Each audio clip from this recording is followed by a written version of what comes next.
일단은 교수님께서 말씀하신 내용들은 논쟁을 촉발하기 하는 것보다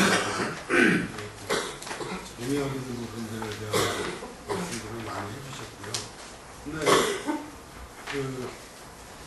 제가 생각할 땐 지금 우리 사회가 어떤 개인이 자신의 양심을 정말 지킬 수 없게 만드는 사회라는 생각이 듭니다. 현실에서 마주치는 각각의 일들이 참 우리 종교에서 얘기하는 어떤 도덕적 실천 이런 것들을 할 수 없게 만드는 것들이 굉장히 많죠. 예전에 아우슈비츠의 유태인들을 죽이고 그랬던 사람들이 어떤 사람들이냐면은 최고 엘리트 교육을 받았던 사람들의 의사 간호사들이 있습니다. 예를 들어서요. 그들은 의술을 배우고 자기가 간호에 대해서 의술을 배우고 할 때 사람을 살리는, 생명을 살리는 걸 배웠죠. 근데 정작 그들은 수백 만의 유태인들을 그들이 죽였습니다. 그런데 지금 우리 사회를 보게 되면은 실제로 대형 범죄를 저지르는 어떤 도덕적으로 그 문제를 야기하는 사람들을 보게 되면은 정말 비슷한 양상들을 지금 보이고 있죠. 근데 과연 이게 뭐가 문제냐?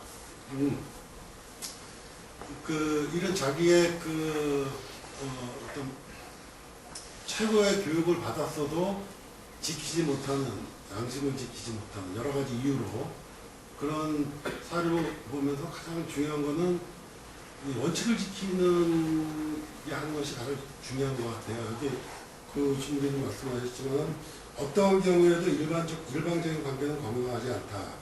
또한 상대를 수단화하려는 시도는 목적이 선하다 할지라도 정당하지 않다. 물론 좀 내용이 다르긴 하지만은 적어도 이제 종교의 교리적 측면이 아니라 현세의 어떤 도덕적 원칙, 최소한의 그런 것들을 종단 차원에서 현실적 삶에서 지킬 수 있게 해주는 그런 교육과 노력들 이런 것들이 좀 절실하지 않나 싶습니다. 그래서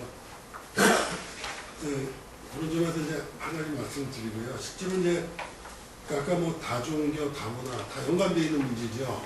근데 제가 볼 때는 특히 다문화 문제에서는 현실적으로 지금 중요한 문제는요, 아이들 문제입니다. 아이들 문제가 굉장히 중요하죠. 그러니까 처음에는 다문화 가정에 다른 문화와 종교를 갖고 있던 사람들이 의식을 탈립되면서 생기는 문제에 주목을 했었는데 지금은 봐야 될 문제들이 그 가정에서 태어난 아이들의 문제가 사실은 굉장히 심각하죠. 그러니까 하나의 사례를 말씀드리면은 소년원 같은 경우에요. 평균 재범률이 30%입니다. 근데 소년원에서 제가 이제 법무적인 관계하는 분들이 저한테 얘기를 할 때 청소년기에 어떤 범죄 기능으로 들어가는 것 중에 1%만 프로테지를 다운시키는 노력을 함께 해가지고 줄일 수 있다라고 하면은 그것이 미치는 사회 경제적, 문화적 파장은 엄청나다라고 얘기를 해요. 그래서 그런 것처럼 실제로 이제